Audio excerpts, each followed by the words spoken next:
is looking deep down the left side. Mendeville into the end zone. Touchdown! Down the sideline, still 40, 20 to the house. And the players streaming from the sideline to celebrate with 17 seconds left. Welcome, everybody, to another edition of BVarsity Live. I'm Zach Ewing, along with Trevor Horn, here in the Californians' downtown TBC Media Studios. We've got a busy show for you today, Thursday, April the 14th. My wife's birthday, by the way. Happy birthday to Ellen. Yeah, had to get that out of the way. 29 all over again. Congratulations. Exactly. You know the drill.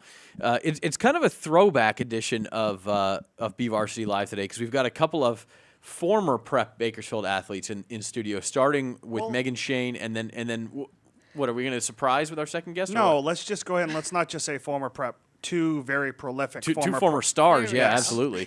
Meghan Shain, who was Brandon, our I called golfer you a of the star. year Relax. at Frontier twice. Once. Just once? Okay. Yeah. It feels like it should have been twice anyway. But Yeah, exactly. yeah, you had a very good career at Frontier, went up to Santa Clara, and now you're preparing to become a pro and to really go that route. And then in our next segment, we'll have Brandon Jones, who is the Bakersfield Christian quarterback and signed with San Diego State, and he leaves in about a month to go practice with the Aztecs. So an exciting show. And then later on, we're going to have more golf. Yeah, Stockdale golfers. Brandon Inn and Blake Burrell will be on the show. So we'll get to all of that here in the next hour or so. And Meghan, we're going to start with you. Okay. And I kind of want to take a look back real quick before we look at what's ahead for you. Your time at Frontier, and I just remember talking to you and watching you play and how seriously you took it. And I think a lot of players in high school say, I want to be a pro, without really thinking about what that necessarily takes. It feels like you knew what it took, and you have been on that path for a long time. Yeah, definitely. I would say so. From a young age, I knew no matter what sport I was playing, I wanted to do it professionally. Sports has always been such a passion of mine, and really growing into my golf game, I just kind of always knew that's what I wanted. And I think at some point you realize it's not just going out and playing. You have to study the courses. You have to eat right. You have to think right. You have to sleep right, do all these things. When did that become a reality for you? Yeah, a lot of people look at golf and they're like, well, it's so easy. All you do is go out and hit the ball. And kind of in high school when I was growing into playing 18 holes and going into those summer tournaments where you play 36 holes a day, I kind of learned you have to be fit to be out there and walk those hills and those holes and carry your bag. And nutrition plays into that, of course. So, and as I go on, these courses just get so much harder and more difficult. And you have to look at what you're doing and really take all of that in. And so it's been a learning process, and it's going well so far. Yeah, as is everything in life, I guess. Yeah. But, Meghan, by the way, was the first girls golfer from Kern County to make the girls state championships your senior year, and so that was one breakthrough for you. And then you went up to Santa Clara, played 4 years in the Bay Area. What was that like? It was, first of all, just so different, just getting into college and transitioning away from Bakersfield and living on your own, and kind of being told you have your practice set out for you, you have your workout set out for you. And I mean, of course it was difficult in the beginning, but I think I transitioned really, really well, and I was lucky in that sense. I had a great support system there at Santa Clara, so that was really good for me, and I learned so much there that I think that is really going to help me in the next step that I take. And in college, you get more into the tournament format of playing 2, 3, 4 days in a row. Some high school states do that, but in California, typically it's just one-day tournaments. Was that a big adjustment for you? It wasn't. I played so much summer golf and tournaments that it was kind of easy. The only difficulty there was we did play 36 in one day and then 18 the next day, and then you have to show up to an 8 a.m. class the next day. So that was definitely a more difficult transition than I think I would have expected, but it was fine. 36 holes in one day with no cart. Makes you want to take a nap. Rough. No. Yeah. Well, and that's the thing is that, Meghan, you were talking about how a lot of, you have to be physically fit to be able to do it too. But, people forget that within golf, it's unlike many other sports where you make a mistake, it stays with you. And you have to be mentally prepared to forget about that chip shot that went 5 feet that you wanted to go 35 and then turn around and then try to sink the putt or whatever it may be. And how early on did you realize that really needed to be a big focus, that you needed to be mentally focused not only on the course, but kind of do it before you even get close to a golf club? That I was started to take golf really seriously when I entered high school, and I've always just been a serious person. I take my sports very seriously. I'm very competitive. So from a very young age, I've always had that very specific focus when I'm out there. I think the more difficult thing is staying focused for 12 hours when we would play 36 holes. That is unbelievably difficult because it's mentally just wears you down so much. But I think it's fun. You have a lot of holes to hopefully play well. To me, it's got to be one of those things that by the time you're on hole 33, 34 the day, the first hole probably seems like it was 2 days ago. I mean, it's like you can't even remember what happened. Well, and then the next day when you play 18, it's a breeze. I'm like, wow, this is over already? Like, Yeah. I need the second 18. Yeah, no doubt. Yeah. So, speaking of bad holes and overcoming mistakes, I assume you watched the geez. Masters on Sunday. Oh. We got to talk about it. I mean, I know, and I think every golfer has that reaction to what happened. Yeah. But first of all, between Ernie Els on Thursday and his 6-putt from 6 feet or whatever, and then Jordan Spieth, of course, the back nine on Sunday. These are like nightmarish things. What do you think as an aspiring pro watching that? The best in the world have that happen to them. What goes through your head? You know, it makes the sport seem impossible. I thought my dad made a joke. He's like, just throw your clubs out now. Like, they can't do it. How can anybody else? But it just shows how humbling the sport is and how even the best in the world are still human. So Yeah. it does make me feel a little bit better going out there. It's kind of haunting knowing I could possibly 6-putt from 3 feet.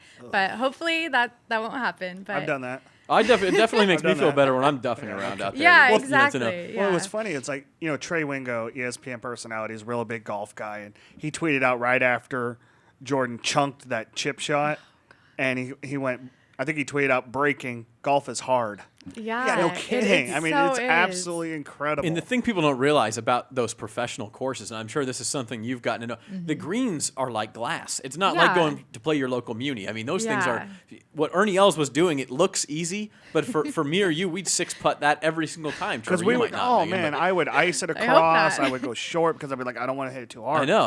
And if you Yeah. miss it, it zooms on past the hole and things like that. Have you noticed as you play other courses, and maybe this was always the case when you played tournaments and juniors and things like that, but what is your mentality in a more difficult course, and how long does it take you to figure out this is really going to challenge me today? They definitely take more practice rounds. You know, when I play courses around here, I never made a course book with course notes. Right. So when you get to those difficult golf courses, you make a plan in those practice rounds, and you really just have to stick to them. When you get in a difficult situation, you just get yourself out and kind of play the percentage shot, play the smart shot. You just can't psych yourself out on those difficult courses. I think the biggest thing is the mental aspect on those, and that's Yeah. just something you have to overcome, and you learn that by just making a plan and sticking to it. Sometimes you have to be okay with the bogey or the double bogey in Yeah. order to avoid the And 4 or 5 try spot. not to Yeah. be the hero and try and pull Exactly. out from there. So Yeah. the books now, is that breaks on greens? Is that make sure you stay right off the tee? I mean, it can be anything and everything, right? I mean, mine, I have a big green and I do all my green notes, and then Okay. I just make little reminders to myself, like this is how far out the bunker is, or make sure you get right on this hole. Just little reminders to yourself, whatever you need to remind yourself on that hole to do. Do you have a list of maybe like top 3, top 5 courses that are the most difficult, that really do challenge you and you love to play? Oh, man. Okay. Last year, my conference championships, we played Satakoy Country Club. Hands down, one of the most difficult courses I've ever played. Where is that? Oh gosh. What- Ventura area, I Okay. believe. Southern California. Southern yeah. California, around there. All the scores were so much higher, and everybody walked off that course like, this is ridiculous. Like, what are we doing here? So it was actually kind of fun to kind of talk around with everybody like, hey, what was your worst hole this day? That is the one that definitely comes to mind, but I've played Spyglass Hill, which is Right. the greens there. You get on those greens and you were not safe. You were scared to putt on those. I would say those are kind of my main two that kind of still haunt me a little bit. Okay, so tell us about the Cactus Tour now, which you're going on. Is this a full-fledged professional sort of minor league tour, or is it on the ladder somewhere up to professional? Because you're going to enter Q school in August. Yeah. So where does the Cactus Tour fit into all that? Yeah, you can definitely kind of look at it as like a minor league thing. Stepping stone type. Yeah, thing. there's pretty much like 3 stones for us. There's the Cactus Tour, which is definitely your minor leagues. That's just where everyone begins. And then there's Symetra, which is just one step off of the LPGA. Okay. So the Cactus Tour is kind of based in Arizona. They have tournaments all throughout the summer, a little bit in the winter. And it's just, it's more of a fun tour. It's definitely a developmental tour.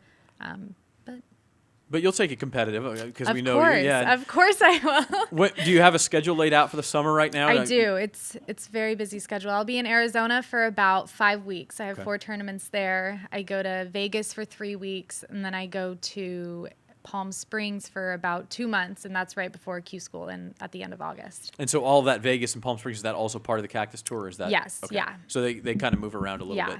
bit.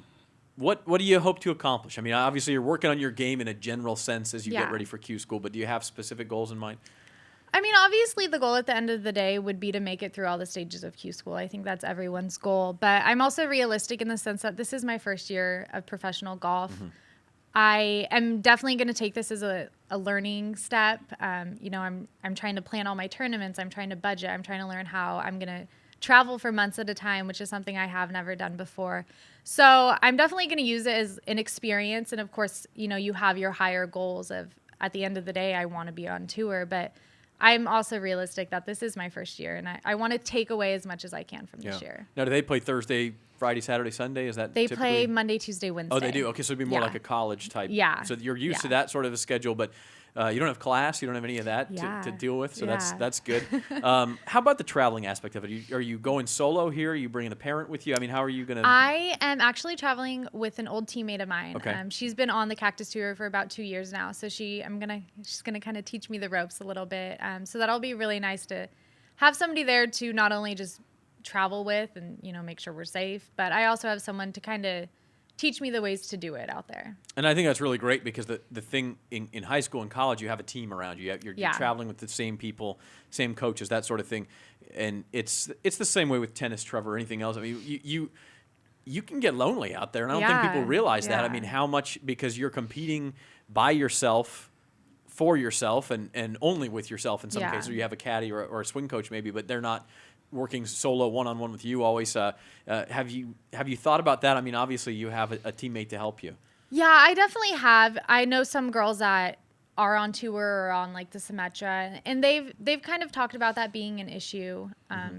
You're just gone for so long, and you don't have your home base, and you're out there by yourself. And the good thing about the Cactus Tour is starting there, you kind of start to create those friendships and those relationships with girls who are going through the exact same things that you are. Yeah. So hopefully you meet people there along the way who can kind of support you as you go on step by step, as long as they're going with you. So I know it's going to be difficult out there, but I think where I'm starting is a good place. Right, sure. It's funny that you brought up tennis because last month when I went out to cover the Bakersfield Tennis Open over at the Racket Club, every tennis player that would ask, I'd be like, hey, where's home? And I quickly learned, hey, where would you call home if there was a home? And that's the thing is that the professional athletes that you're going to find is that you're out on the road, you kind of forget, but you'll always call Bakersfield home, right? And that's the biggest thing. And maybe that's the best thing too, is that this tournament is going to keep you, the Cactus League it's going to keep you kind of relatively close, where mom and dad can drive out to Vegas or make that 8-hour trek down to Phoenix. So it's hard. It's really hard out there. Yeah, at least luckily for me, because Bakersfield is closer to Arizona and Vegas, I won't be too far from home. When you go on Symetra, you're all over the country. But at least I feel like it works well in my favor that I'm not going too far at first, and then so if there are struggles and you feel like I need to run home for a week, it's not that big of a deal. I'm not too far from a swing coach or anything like that, which is nice. Sure thing. Megan, I need to ask you a really important question before you go, because I know I have a feeling this is going to be totally unimportant, but go ahead. You never went to a Niners game, and you're a big Niners fan when you're in Santa Clara, but you need to tell me that you went to Great America at least once in the 4 years you were there. Want me to? I can tell you that. But it would be a lie, wouldn't it? It would be a lie, That hurts me so much. She's serious, man. She's a serious She golfer. really is, because that was the amusement park. Roller coasters, so okay. All right, that's fair enough. Thing, I love Great America. There's a couple rides there where I don't think I've been there in 25 years, but I could still tell you every twist and turn because we used to ride them so much I know. as kids. I guess And it I is, missed out. exactly. Have you ever noticed that it's right there, like when you're in the parking lot of Yeah, I Levi's try. Yeah, Stadium? you notice it as soon as you try to park in the place, and it takes you an Yeah. hour and a half. Yeah, that's when you notice it. Yeah, that's why you take the light rail in Okay, from well, wherever you're Yeah. staying. I'll get tips from you next time, Trevor. Okay. Hey, Megan, congratulations on all you've Thank accomplished so you. far, and truly good luck this summer as you embark on this professional tour. Are you nervous? You I'm seem nervous. prepared. I mean, I'm nervous, but I'm very, very excited. Very good. So, Yeah. what's the date of your first tournament down there? So I leave next Thursday, and my Okay. first tournament is the 25th. So we're just a week away here from getting going. Countdown, That's yeah. Meghan Shain, Frontier grad, former BVarsity golfer of the year, and now professional. Congratulations Thank again. you. Congratulations. And we'll be right back. Brandon Jones of Bakersfield Christian and now San Diego State. He's up next on BVarsity Live.